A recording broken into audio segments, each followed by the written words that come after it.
What you about to see is a nigga thinking they deep. This is why the scriptures say, um,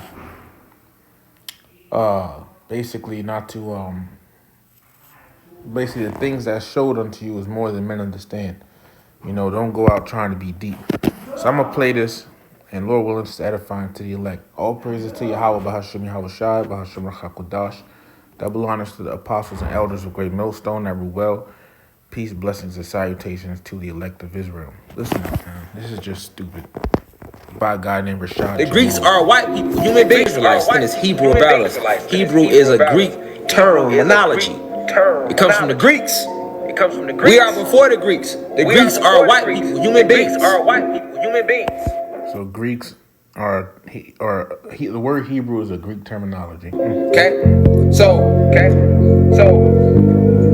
you're not a Hebrew, you're not a Jew. Okay? You got people that say we are the original Jews. But I don't see nobody with carbon in their skin owning anything. Alright? You don't. And if you had carbon in your skin and you consider a Hebrew Israelite or Jewish or any of that, alright?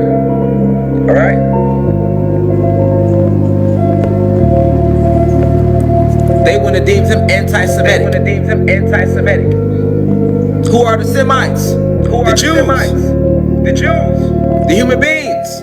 The true Hebrews. And when you speak out against them, you are deemed anti-Semitic. Somebody said they think they're Hebrew. Look, if you still think you're a Hebrew, brother, that's cool with you. That's cool. You just cool, guy. You can think what you want to think about yourself. All right? You can think what you want to think about yourself. But Hebrew is a Greek word. Okay, so if you Hebrew, that means you got melanin in your skin. So you're right, you might be Hebrew. But if you got carbon in your skin, carbon, sun gods, photon energy, dark matter energy beings, non-ether beings, your ass ain't no motherfucking Hebrew. Israelites. You know, so some people some people just don't need to have a phone, man, or a camera. All right, this the type of nigga they shouldn't let read and write. All right, this the one they should have been having as some type of undercover slave somewhere out in the field or something like that, man. You know, not everybody needs to have a phone. You know, so I wanted to go into it because I was reading up in Genesis, you know, some of the earlier chapters yesterday. So I want to go ahead and get this. Now, I'm going to get some edification here. Right now, this is the book of Genesis, chapter 10, starting verse 1. It says, "Now these are the generations of the sons of Noah, Shem, Ham, and Japheth. And unto them were sons born after the flood. So Noah, he had three sons, Shem, Ham, and Japheth, right? Shem means name, Ham means hot, Japheth means enlarged. Okay? And they all had sons. And when you go through this chapter, you can see where, you know, the descendants of each of these three, okay, descend from. I mean where they where they originally, you know, dwelt at and everything.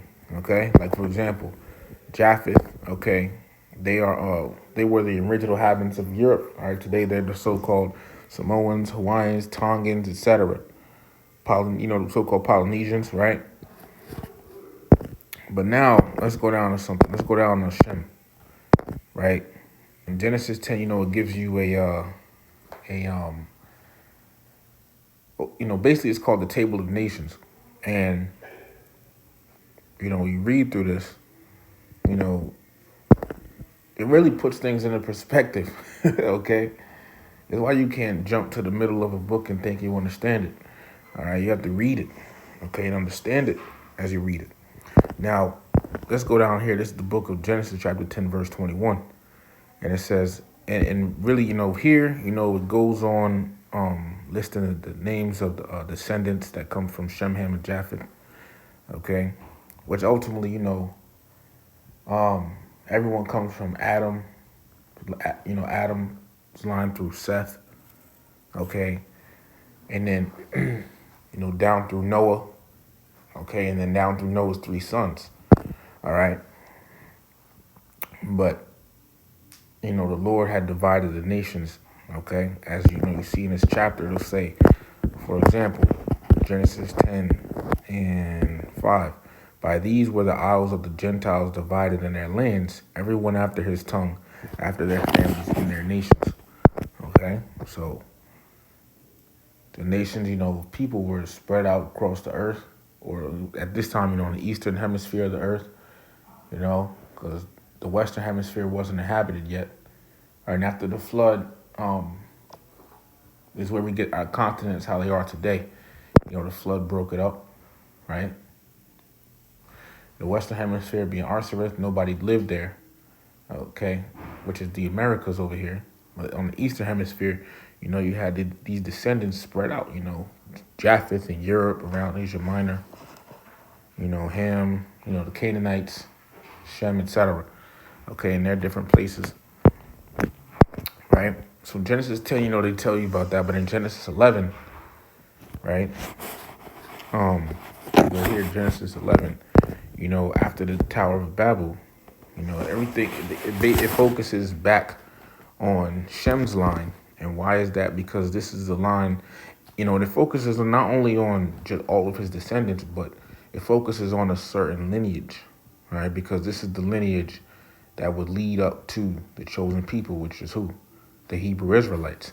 Now, you'll read it, it'll say they had different sons and daughters, etc. The scriptures, the Bible focuses on the chosen seed, which are the Israelites. So let's understand something, though, because we call ourselves Hebrew Israelites, but do you know where that comes from? This is the book of Genesis, chapter 11, starting at verse 10. These are the generations of Shem. This word generations here, because we must understand what we're reading, right? Generations is Tawaladwath. It says descendants, results preceding generations, genealogies, account of men and their descendants, right? Genealogical list of one's descendants, one's contemporaries, course of history, right? But in this context, it's talking about the descendants of Shem. It says Shem was 100 years old and begat Arphaxad 2 years after the flood.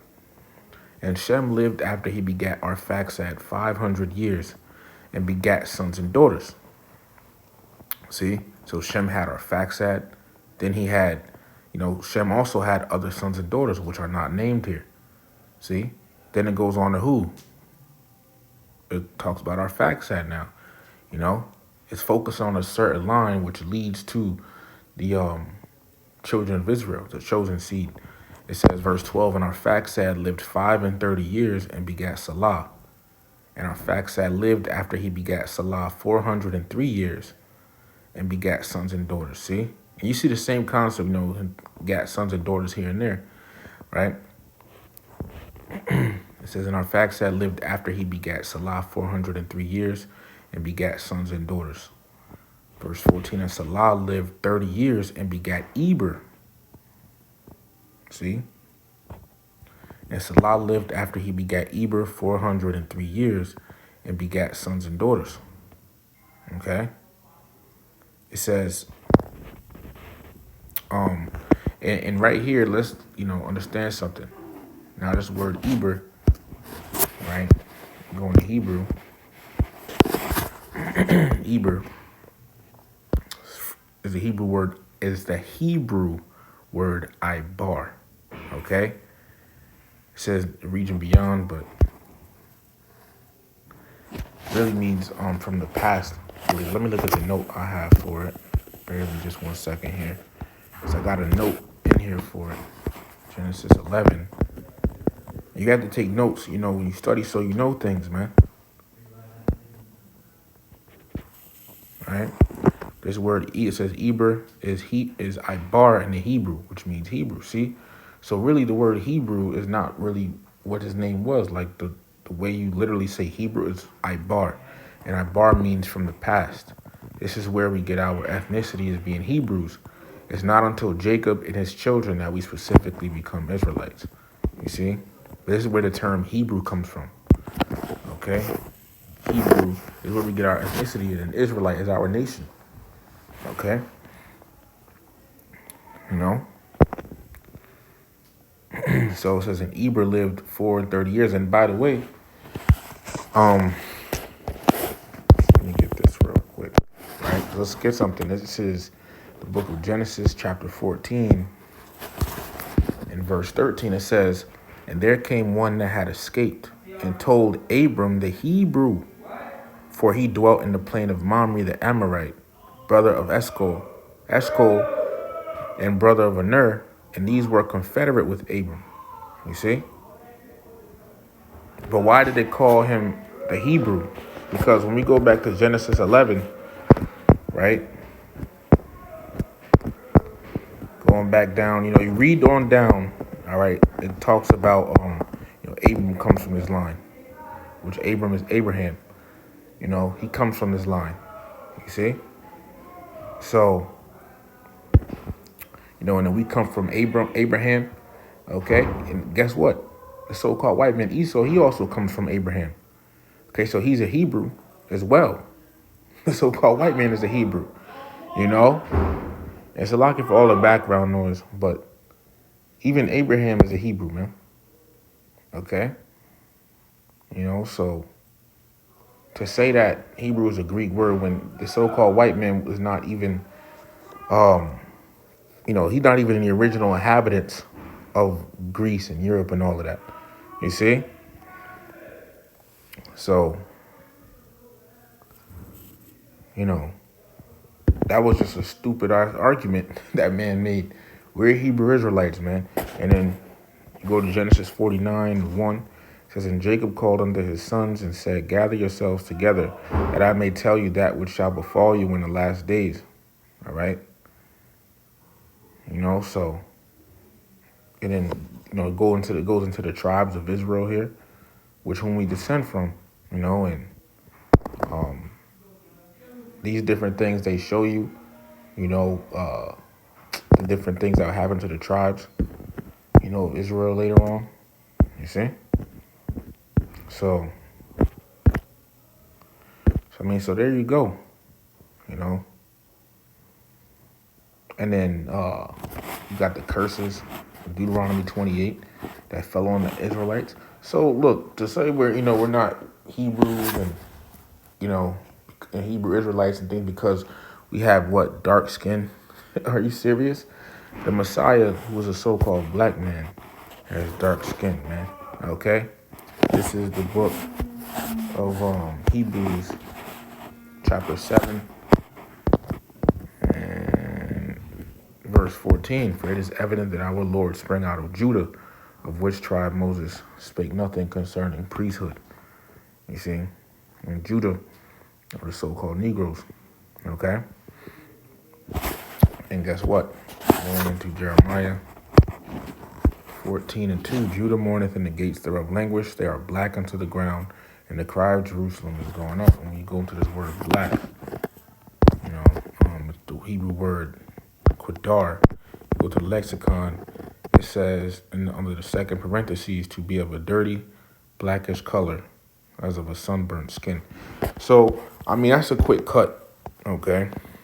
But, I might do a milk lesson on this, okay? Just where, why we're called Hebrew Israelites, So, this is a quick cut, all right? Short on time a little bit. So, hey, all praises to Yahweh, Bahashim, Rashad, Bahashim, Rachakodash. Double honors to the apostles and elders, great millstone ever well. Peace, blessings, and salutations to the elect. Shalom.